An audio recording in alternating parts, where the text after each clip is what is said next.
Excellencies, ambassadors, and high commissioners, representatives of the international organizations, members of the Consular Corps, senior government officials, distinguished ladies and gentlemen. I hope you're having a good evening. It is, as always, a pleasure to have you here. What we have built together over many years and across different sectors with the country partners you represent and the different organizations is remarkable. Our collaboration and friendship have been vital to Rwanda's revival and development. We do not take this lightly, and I thank you for it. Nowadays, none of us can afford to be indifferent to geopolitical trends. Whether or not you believe that there was a rules-based international order, it is clear that changes are underway which will affect all of us. It is predictable that Rwanda, even as a small country, is caught up in the middle in its own way. One thing that has not changed, however, is that right and duty of every nation to ensure the safety of its borders and people. It is that duty that never changes. Rwanda is no exception. And yet, for reasons that continue to elude us, Rwanda is consistently asked to ignore threats to its security and compromise its national defense. The conflict in eastern DRC is not new. It's neither new nor is it too difficult to understand. It has been prolonged for decades due to neglect and complacency, notably by those with the power to make the biggest difference in resolving it. Rwanda's security concerns stem from the continued presence of the FDRL and its violent extremist ideology, which is the ideology of genocide. Unfortunately, that seems to have some backers in the region and beyond, under all kinds of guises.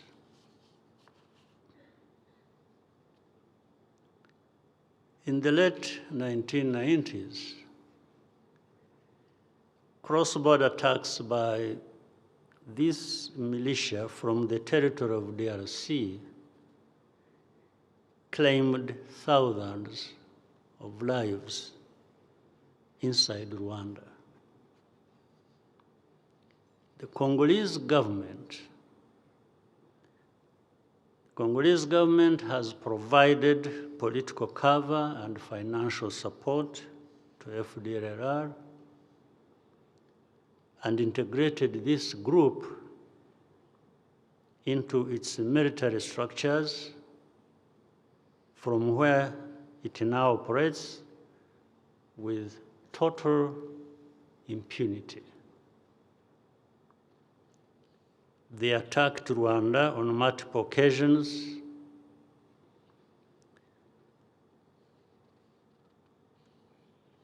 Some countries issued travel advisories as a result. And lately, the son of the former leader of Rwanda, who led this country into genocide, and other close collaborators of his,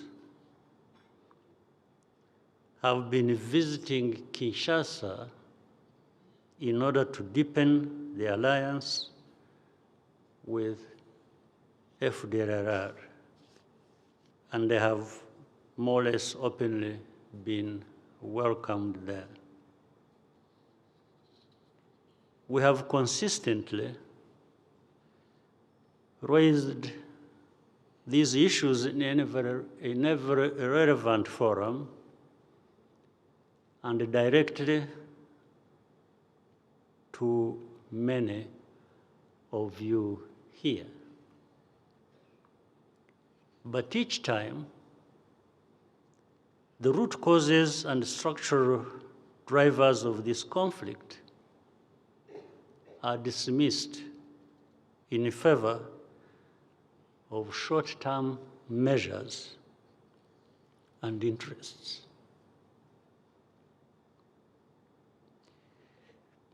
Rwanda, because of its history and its geography, requires defensive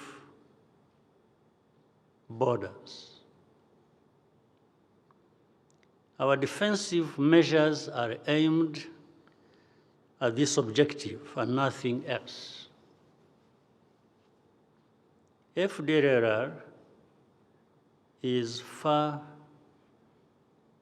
from being a spent force, as I have mentioned earlier. In fact, its genocide ideology has been spread to other armed groups, which also target Congolese Tutsi and other communities. By definition, a signed peace agreement should bind all parties equally, and implementation should follow the text. However, this has not been our experience. It's not the case. What we see instead is that one party is expected to carry almost the whole burden. For instance,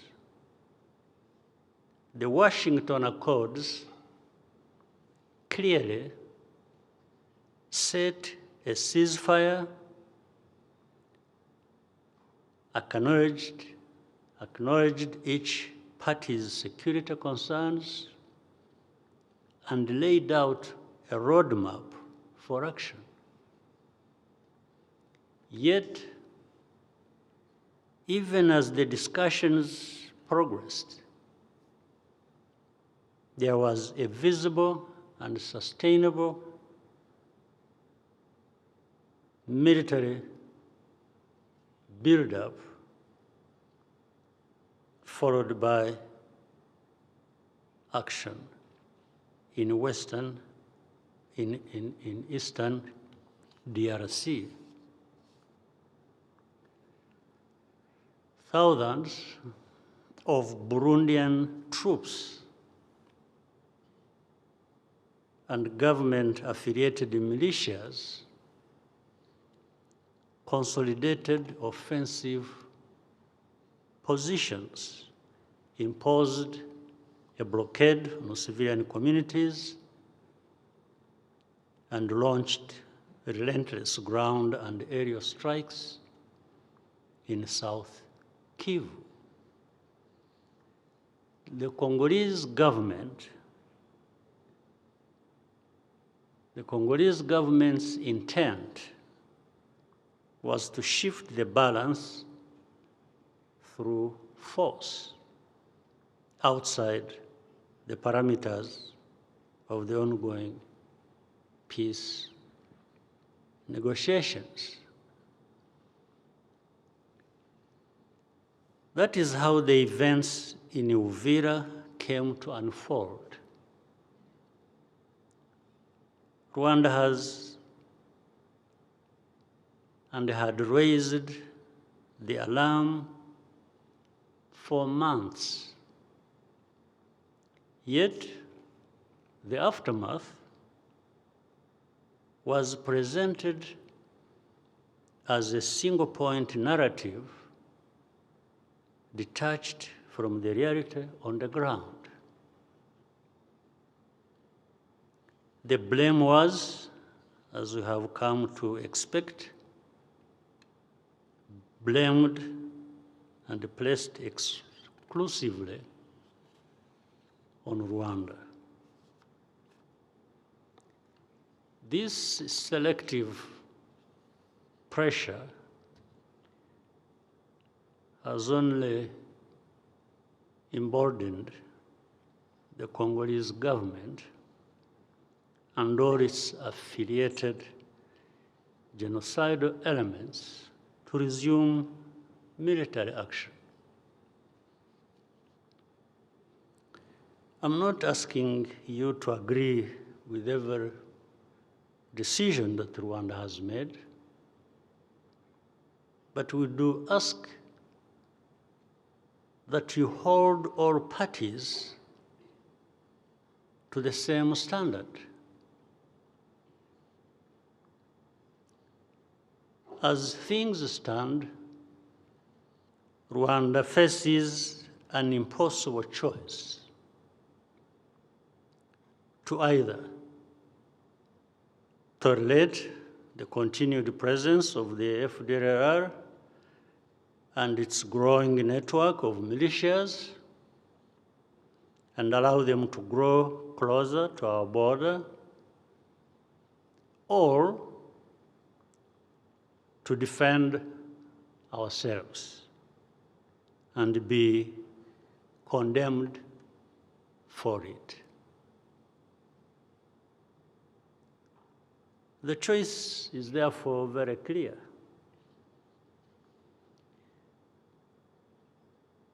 In our position,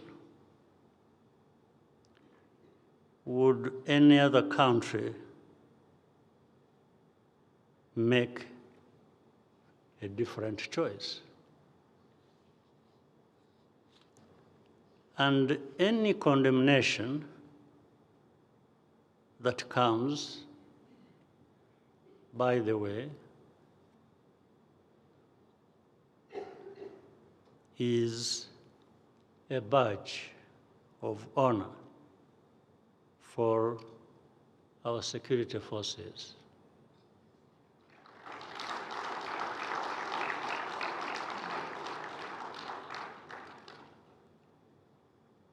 That honor is not something that can easily be washed away by rain or shine or whatever. It is part of us. It will remain so in good and bad times. But make no mistake, Rwanda wants peace. But we want a genuine and lasting peace on which we can build our future prosperity. We want to leave the bad politics of the past behind us forever. Rwanda is ready to lift its defensive measures in tandem with the DRC fulfilling its obligations under the Washington Accords. By the way, these accords I'm talking about, the Washington Accords, there are actually 3 parties concerned. The 2 are, 1, Rwanda, and DRC, of course. But the 3rd is United States, the country that hosted us, that brokered this process. They are part of it. So to have 3 parties to this process, and you expect only one to fulfill its side of obligations, I'm not sure what we should expect from that. And so that's where we are, in a sense, caught up in that. If fully implemented, this agreement will provide all parties the security that they need and deserve, and lay the groundwork for mutually beneficial economic cooperation.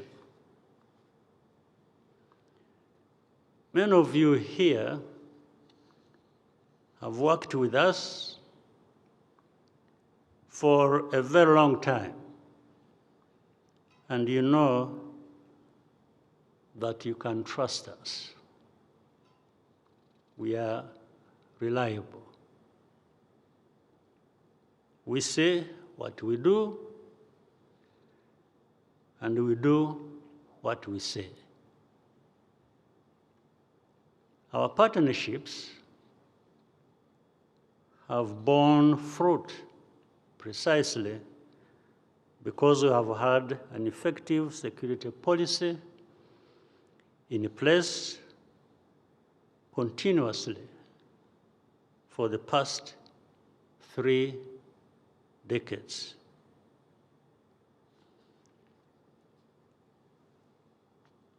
Rwanda is strong and strong enough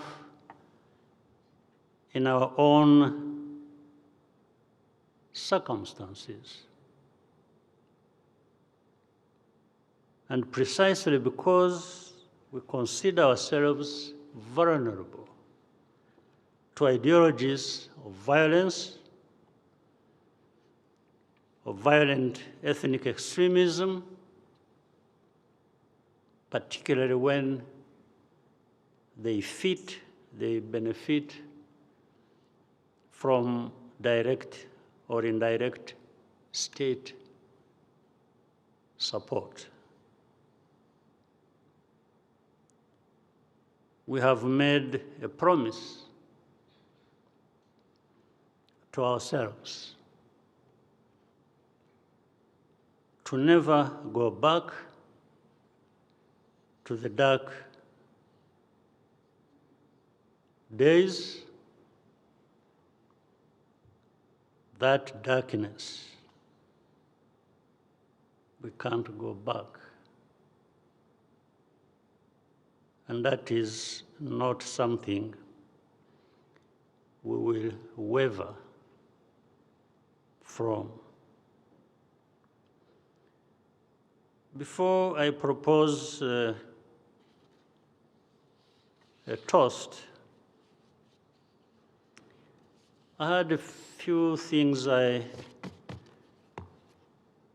addition to this, that I wanted to share with you.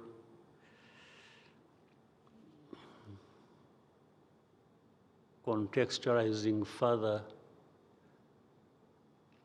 the sort of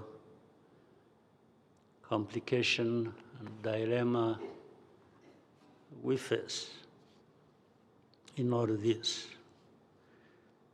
And we also understand it in a much wider context of the world we live in. There is the world of the past, and kept changing over time, and the world keeps changing. And in many instances, unpredictably. But people have to stay the course for what they want to mean and do for themselves. And that's where Rwanda is. A couple of things.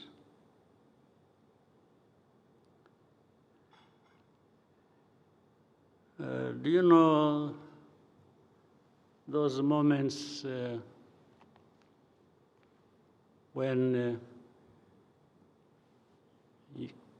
you had to rest of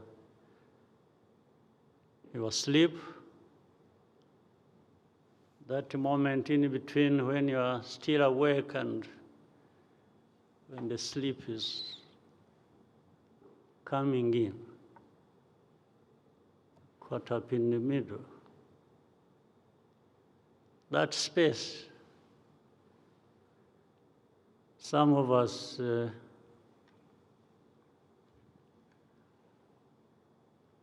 encounter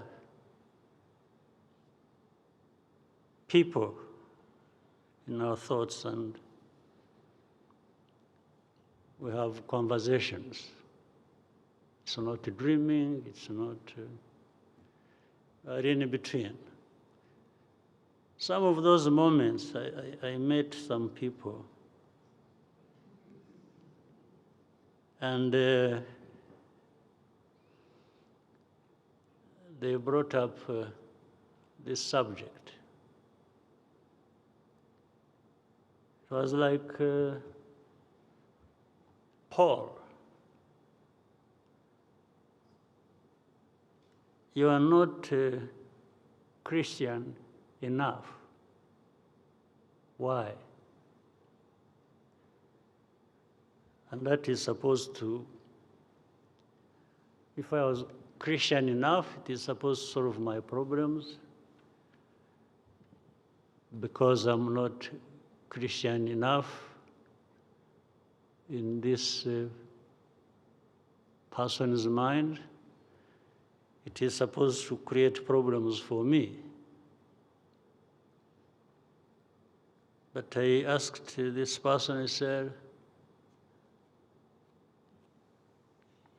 what is enough? How enough do you want me to be Christian? First,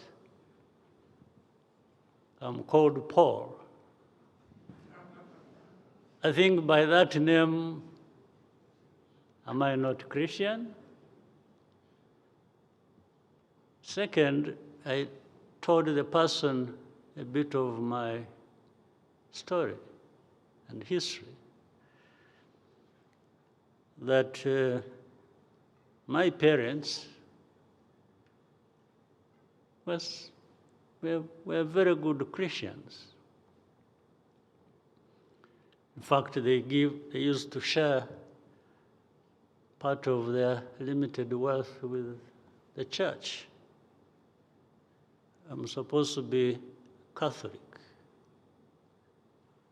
side of Christianity. They gave a lot of their resources to the church. So I said, I'm called Paul. My parents were very close to the church, so I'm supposed to be Christian enough. And the person was not convinced. And I said, I'm also, much as I'm a Christian and you think it's not enough, I can't claim to be a preacher. You don't hold Bibles and move around teaching people, because that's God didn't assigned me a responsibility that is different from that. So, not being Christian enough has also caused me problems.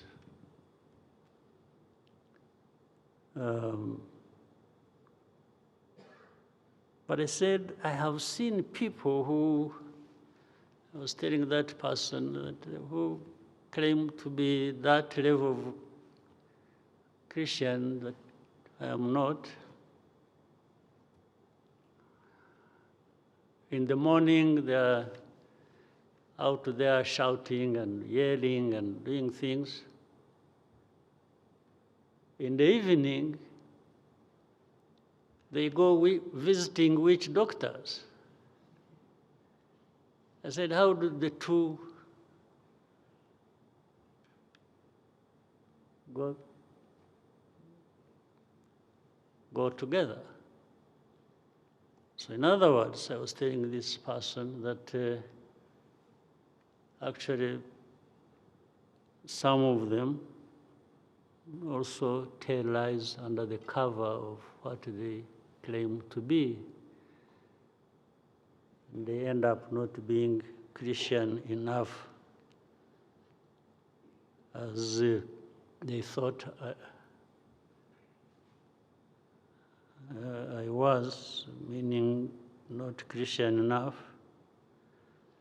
So that is something they needed to think about. No pretense, no, and everyone should be what they want to be. And there are other measures you can use to test the value of people. Then, in another conversation, it was, okay, put aside the Christian part. Your country, Rwanda, is not wealthy enough. You don't have enough of the resources that the world needs, whether they are minerals or forests or all kinds of things. So then I said, okay, but do I also have to face penalties for not being wealthy enough?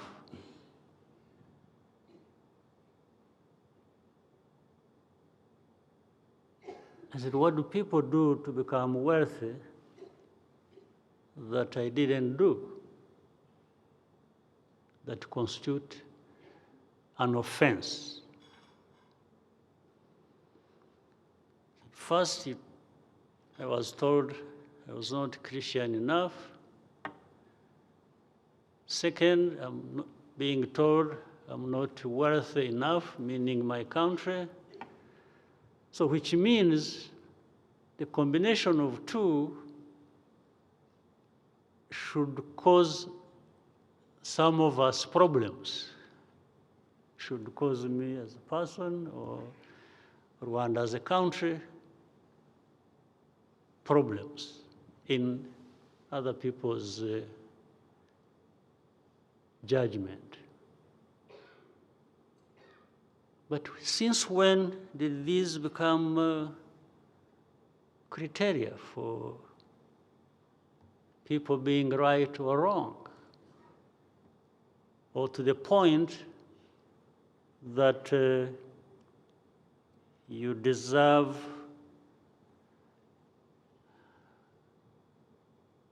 no attention from anybody.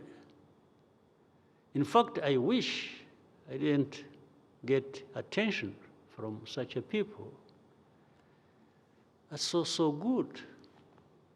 It means you do your business, I do my business. And I don't need that kind of attention. Nobody needs it. The kind of attention that reminds you that you're not this enough, you're not that enough. But that means you're paying attention to me. Maybe the less attention you pay, the better for me and maybe for you, because why should you waste your time thinking about me?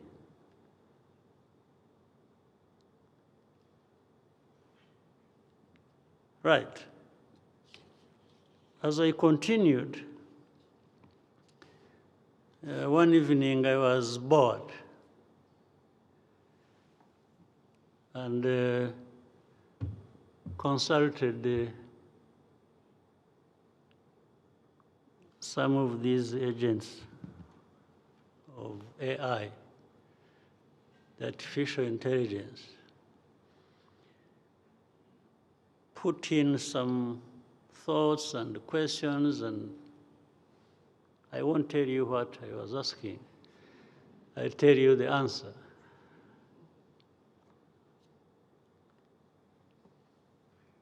Given what I was asking, and the answer came out as, let me read it for you. In the jungle, a lion king coveted a plush deer, grazing unaware. The deer, blinded by sweet grass, didn't see the jaws closing in. Meanwhile, a wise old tortoise stood tall, accused of eating the king's crops. Crops the king knew were devoured by his own pride. The deer fell to the king's greed, The tortoise, shoulders burdened, faced the hungry, shadows dignified. The jungle whispered. One met the king's desire, the other his blame. That's where we are, but we will have our shoulders burdened and remain dignified. Thank you.